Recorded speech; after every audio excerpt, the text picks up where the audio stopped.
Masih pada topik bagaimana sekolah-sekolah kejuruan menghadapi situasi dan kondisi yang berubah drastis di zaman digital, di zaman disruptif, di mana banyak sekali pekerjaan yang hilang, tapi banyak juga pekerjaan lain yang tumbuh dan berkembang yang dulu tidak terbayangkan bakal ada.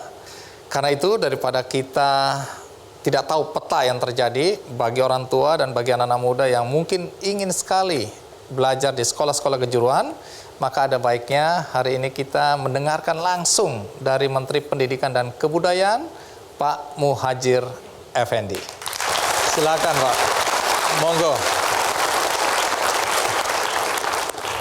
Pertama, terima kasih sudah meluangkan waktu.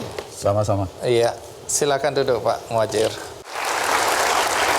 Wah, ini serius ini. Serius ini. Pertama, tentu saya ingin tahu komentar Anda setelah mendengarkan cerita Dian Pelangi, ada Bayu. Ini kisah-kisah sukses, tapi apa komentar Anda yang setelah mendengarkan cerita mereka? Contoh figur yang bagus dari lulusan-lulusan SMK yang telah bisa mengembangkan diri secara mandiri, bisa menjadi pelopor para lulusan SMK yang lain agar bisa meniru saudara Bayu Skak dan Mbak Dian Pelangi. Iya. Pak Muhadjir, kalau boleh tahu, sekarang ini SMK di Indonesia ada berapa sih? 13.700. 13.700 sekolah, ya. Banyak ya. Ada 4.900.000 siswa sekarang yang ikut di SMK, mengikuti pendidikan di SMK. Jumlahnya lebih banyak dibanding yang studi di SMA sekarang. Yang saya ingin tahu ya, di tengah situasi semacam ini kan ada isu tentang anak-anak sekolah kejuruan yang tidak terserap oleh dunia kerja, sehingga mereka adalah pengangguran yang jumlahnya, prosentasenya lebih tinggi dibandingkan sekolah-sekolah setara itu. Bisa Anda komentari soal ini? Tentu yang sekarang diberi status pengangguran itu adalah lulusan SMK beberapa tahun yang lalu, ya, sebelum kita melakukan revitalisasi sesuai dengan perintah dari Presiden melalui Impres yang sudah dikeluarkan pada tahun 2016. Tujuannya apa nih revitalisasi ini? Dengan adanya Impres itu berarti terutama urusannya tidak hanya di tangan Kementerian Pendidikan dan Kebudayaan, tapi seluruh kementerian terkait dan lembaga terkait harus ikut terlibat bertanggung jawab di dalam merevitalisasi SMK ini. Dan itu sangat penting sebagai payung hukum agar kita bisa berkoordinasi satu sama lain. Dengan demikian maka penanganan SMK akan jadi lebih serius oleh negara. Baik, nanti kita dengarkan penjelasan Anda tentang perubahan yang sudah terasa dengan adanya revitalisasi ini. Tapi sebelum itu, saya minta izin ini memperkenalkan beberapa lulusan SMK zaman jadul yang sukses walaupun tidak selalu di bidangnya. Nah, coba kita lihat di layar siapa-siapa aja yang tokoh-tokoh Indonesia yang ternyata ada Jenderal Polisi Pak Sutarman, ini mantan Kapolri. Ternyata juga lulusan SMK, STM Pemda Sukoharjo. Wah, sekarang Bina Patria 1, jurusan mesin. Oke, menarik ya, jurusan mesin bisa jadi Kapolri loh. Oke, terus Soima, penyanyi pelawak penari sinden, lulusan Sekolah Menengah Karawitan Indonesia. Wah, ini jurusannya agak benar ini. Berikutnya Sule, ternyata juga anak SMK ya, lulusannya SMKI, Sekolah Menengah Karawitan Indonesia. Ini lulusan SMK. Berikutnya Tantowi Yahya, Duta Besar Indonesia untuk Selandia Baru, STM tahun 79. Wah, kita bisa berbangga juga ya. Berikutnya, ini ada anak muda ini, siapa ini? Ini zaman dia STM ini. Zaman dia STM waktu masih muda. Tapi sekarang kalau tuanya bagaimana? Wah, ternyata dia STM juga. Ini jurusan mesin produksi, ya. Zaman dulu mesinnya mesin produksi. Jadi saya ini benerin listrik bisa ya, karena ada pelajaran elektro dulu harus lemah. Saya disuruh bobot bisa. Jadi tapi dulu saya kok kenapa diajarin bikin palu, bikinin, padahal sekarang beli murah loh itu. Kita bobot, saya ini lihat tangannya sampai kena ini mesin pengetam itu. Mesin pengetam. Kalau pikir-pikir manfaatnya apa ya? Itu proses pembentukan. Nah, maksud saya itu. Baik. Nah, tadi mungkin sebelum sampai kepada perubahan yang terjadi, apa saja yang direvitalisasi itu? Apa saja yang ada perubahan atau perombakan atau apa perbaikan yang dilakukan melalui Inpres nomor 9 2016 itu? Mengidentifikasi yang kita lakukan itu pertama-tama mengidentifikasi tentang perubahan-perubahan lapangan pekerjaan yang terbaru, yang mutaakhir, kemudian akan kita sesuaikan dengan bidang-bidang studi yang ada di SMK kita.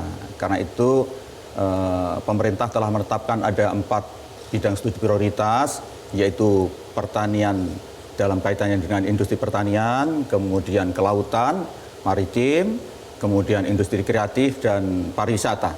Karena 4 inilah bidang pekerjaan di Indonesia yang insya Allah tahan banting menghadapi kompetisi dunia internasional, karena kita punya peluang besar untuk dominan di 4 sektor ini. Nah, kalau ke depan ya, tadi ada 4 bidang yang menurut pemerintah, ya Anda mewakili pemerintah, yang punya potensi dan tahan banting. Ya. Nah, tapi kalau kita lihat apakah pelajaran-pelajaran kejuruan yang diajarkan di SMK ini bisa juga disesuaikan dengan di mana SMK itu berada dan peluang untuk mendapatkan pekerjaan di tempatnya, atau ini semua sama aja di seluruh Indonesia? Ya, Bang Edi, kan Anda tahu bahwa sekarang pemerintah sedang menggalakkan pembangunan infrastruktur.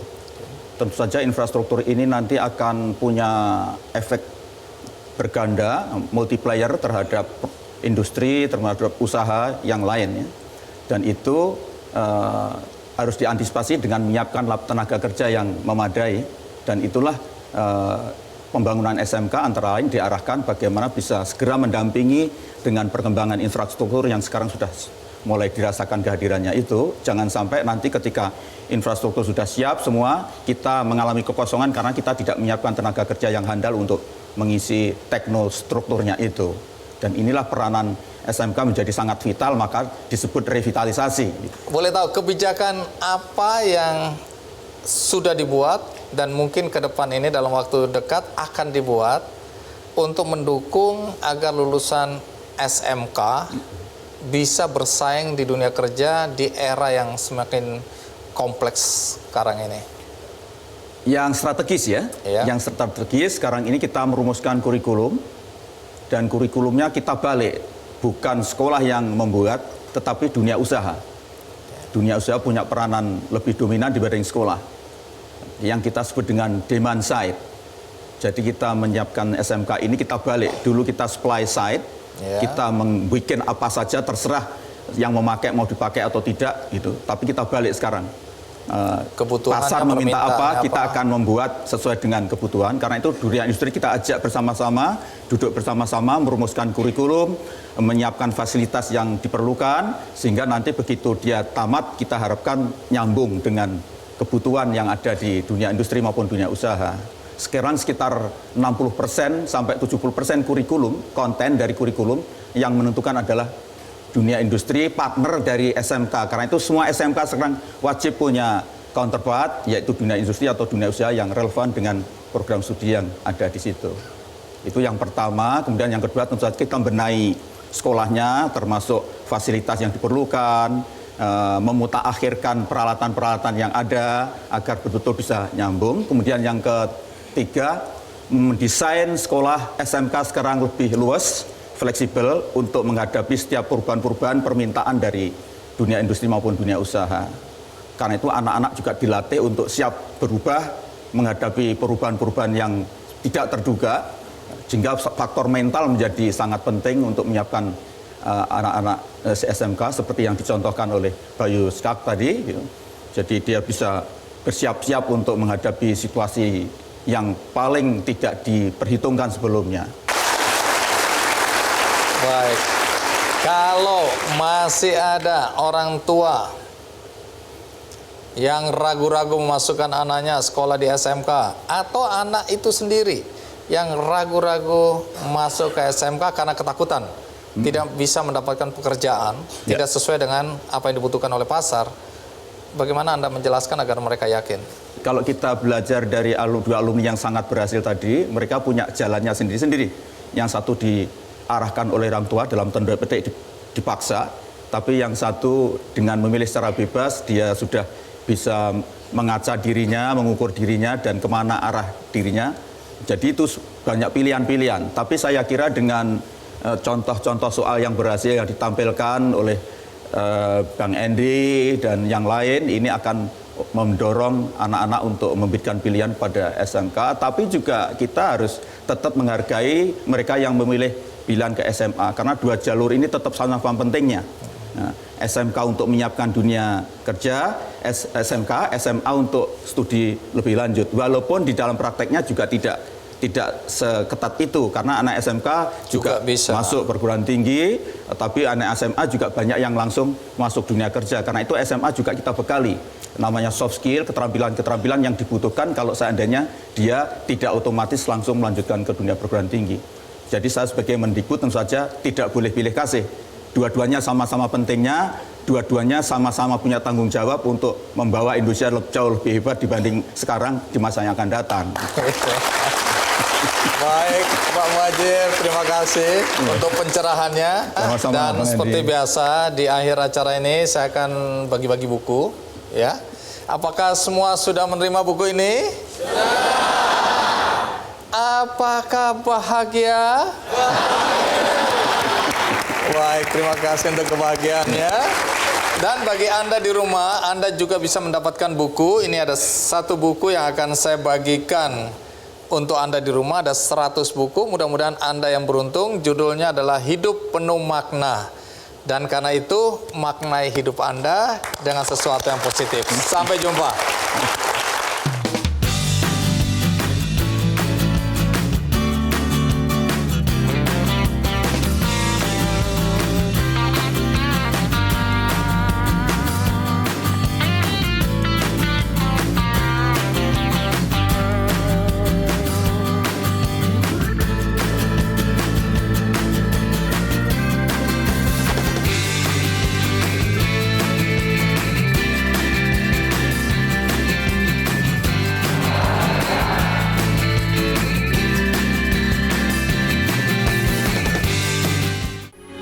Metro TV, knowledge to elevate.